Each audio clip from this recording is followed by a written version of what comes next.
Hello students, कैसे हैं आप लोग। तो स्टार्ट करते हैं नई स्लाइड। और आज नई स्लाइड में NCERT line by line explanation, ठीक है। स्टार्ट करते हैं। तो आपको मिल रहा होगा बेहतर कंटेंट, और इसमें अब आज स्टार्ट करते हैं हम लोग अपना lecture number 4। Okay, lecture number 4। Last में 3 लेक्चर आप हमारे वीडियोस में देखिएगा। लेक्चर चौथे पर चलते हैं। यहाँ तक का कंटेंट हमने लास्ट लेक्चर में पढ़ा दिया है। चौथा लेक्चर है फ्रॉम एल्कीन। एल्कीन से हमको एल्किल हैलाइड बनाना है, बहुत इंपॉर्टेंट है। और हम इसको लाइन बाय लाइन पढ़ाएंगे, इसको और अलग से समझाएंगे, ठीक है स्टूडेंट्स। देखिए, इसको हाईलाइट करते हैं। फ्रॉम एल्कीन, एल्कीन से addition of hydrogen halide. Hydrogen halide क्या होता है, पहले इसको हम बहुत आसान भाषा में इसको समझाएंगे, और बहुत आसान है। NCERT line by line explain करना है। हाइड्रोजन हैलाइड का मतलब होता है स्टूडेंट HX, और HX का मतलब, इस लाइन का मतलब मैं बता रहा हूँ, HX का मतलब होता है 17th ग्रुप का एलिमेंट, और 17th ग्रुप के एलिमेंट में आते हैं फिर कॉल करने, बाहर आई आंटी, ठीक है। ये 17th ग्रुप है। इसका इलेक्ट्रोनिगेटिविटी का अगर हम क्रम देखें तो फ्लोरीन सबसे ज़्यादा इलेक्ट्रोनिगेटिव है, ठीक है। तो H के साथ इनमें से, यानी अगर हम लोग हाइड्रोजन हैलाइड की बात करें तो H के साथ या तो F होगा, या तो H के साथ Cl होगा, या तो H के साथ Br होगा, या तो H के साथ I होगा। इनके हाइड्रोजन हैलाइड कहते हैं। अब सिंपल ये रिएक्शन आपके सामने दिख रही है। अगर यहाँ पर ये दोनों तरफ देखिए, यहाँ ये जो पॉइंट्स खाली हैं, यहाँ पर कुछ भी लग सकता है, H लग सकता है, CH3 लग सकता है, ठीक है। अगर इसकी रिएक्शन HX से होती है तो एक तरफ H और एक तरफ पाई बॉन्ड बीच का टूट जाएगा, और एक तरफ H और एक तरफ X लग जाएगा, ठीक है। इस तरह की रिएक्शन जब भी होगी एल्कीन में HX की रिएक्शन, तो ये होगी। अब पूछता है, बहुत इंपॉर्टेंट पॉइंट है ये मिलेगा नहीं कंटेंट कहीं, वादे के साथ मैं एक्सप्लेनेशन की बात कर रहा हूँ। यहाँ पर यह है electrophilic addition reaction. Electrophilic addition reaction, okay students. ये जो एल्कीन है, ठीक है, अभी यहाँ डिसाइड नहीं है या सिमेट्रिकल है या अनसिमेट्रिकल है। अगर अनसिमेट्रिकल एल्कीन हो जाएगी, अनसिमेट्रिकल एल्कीन का मतलब मैं इसको यहाँ समझाता हूँ। देखिए, यहाँ पर CH3 लग गया, यहाँ पर H लग गया, यहाँ पर डबल बॉन्ड लग गया, यहाँ H और यहाँ H। ये हो गई अनसिमेट्रिकल। क्योंकि अनसिमेट्रिकल कैसे हुई, अगर हम लोग इसको बीच से देखिए, अनसिमेट्रिकल कैसे हुई इसको हम लोग समझाने के लिए इसका कलर हम पहले बदलते हैं। इसको बीच से अगर हम काटें और काटने के बाद इसको फोल्ड करें, तो देखिए ये यहाँ पर CH3 है और इधर H है, यहाँ पर H है और यहाँ H है। तो इस H को तो ये H ढक लेगा, लेकिन इस H को अगर हम काट के मोड़ेंगे तो ये CH3 एक्स्ट्रा है।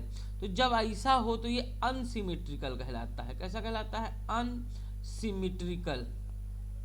और इसमें जब भी H और X जुड़ेगा तो वहां पर फॉलो हो जाता है मार्कोनिकॉफ रूल। मार्कोनिकॉफ रूल क्या कहता है? मार्कोनिकॉफ रूल कहता है कि अमीर हाइड्रोजन को और अमीर बना दो। तो यहाँ पर ये देखिए, इस चीज को यहाँ पर हम देख रहे हैं, इस कार्बन पर 2 H हैं, तो यहाँ पर H की संख्या 2 है। इस कार्बन पर हम देख रहे हैं H 1 है, यहाँ तो CH3 है। अब ये वाला कार्बन पहले से अमीर है, और चीजों को हटा के हम इरेज करते हैं।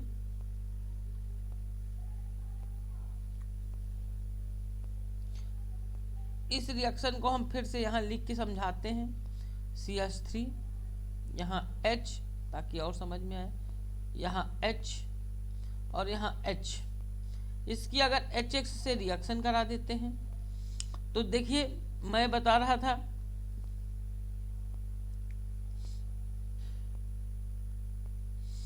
देखिए यहाँ पर H की संख्या 2 है और यहाँ पर H की संख्या 1 है। इस कार्बन पर H की संख्या 2 है, 1H 2H। इस कार्बन पर अकेला H यही है, ये तो CH3 है। तो दोनों कार्बन पर H की संख्या जब हम लोग चेक कर लेंगे तो उसके बाद मार्कोनिकॉफ का रूल कहता है, ये कभी गलत नहीं होगा स्टूडेंट्स, कहता है कि जो पहले से अमीर है कार्बन, पहले से अमीर है कार्बन जिस पर हाइड्रोजन ज्यादा है, यानी अमीर हाइड्रोजन जो है वो और अमीर हो जाएगा, तो H यहाँ जुड़ जाएगा और जो निगेटिव पार्ट है तुम्हारा ये माइनस ये प्लस ये हमारा यहाँ जुड़ जाएगा।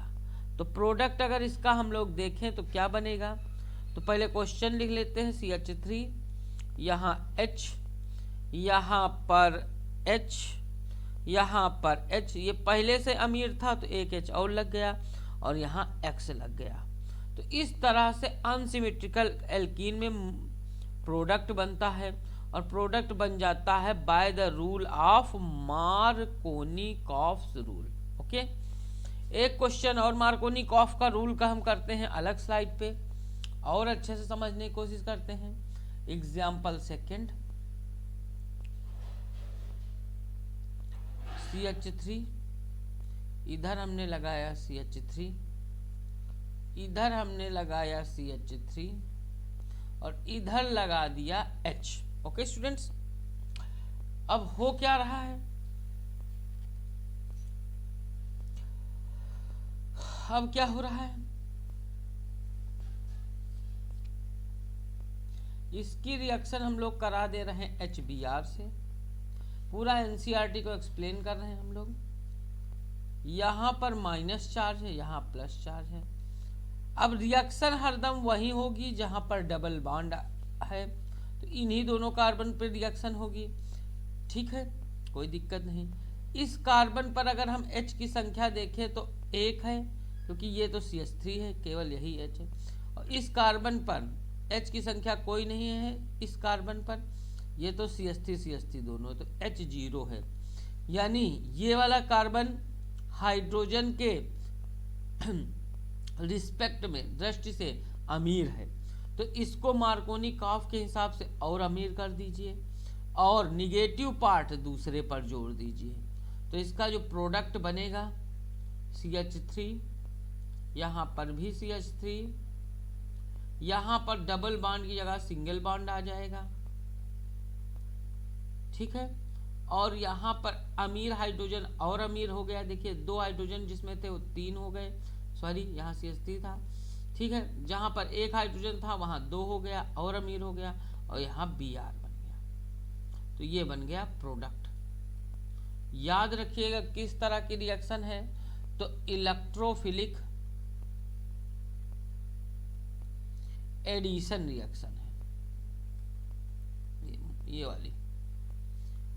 ठीक है, एडिशन क्यों है, जब 2 चीजें मिलके, 1 2 मिलके केवल सिंगल प्रोडक्ट बनाता है। जब 2 रिएक्टेंट मिलके सिंगल प्रोडक्ट बनाता है तो उसे हम लोग एडिशन रिएक्शन कहते हैं। दूसरी बात, इस रिएक्शन में कार्बोकैटायन बनता है, carbocation formed.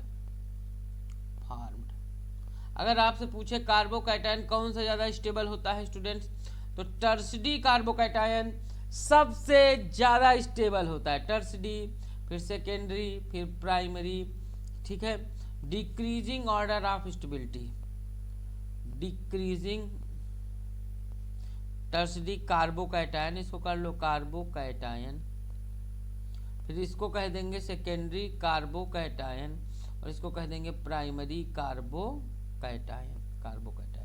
Decreasing, DECREASING, decreasing order of stability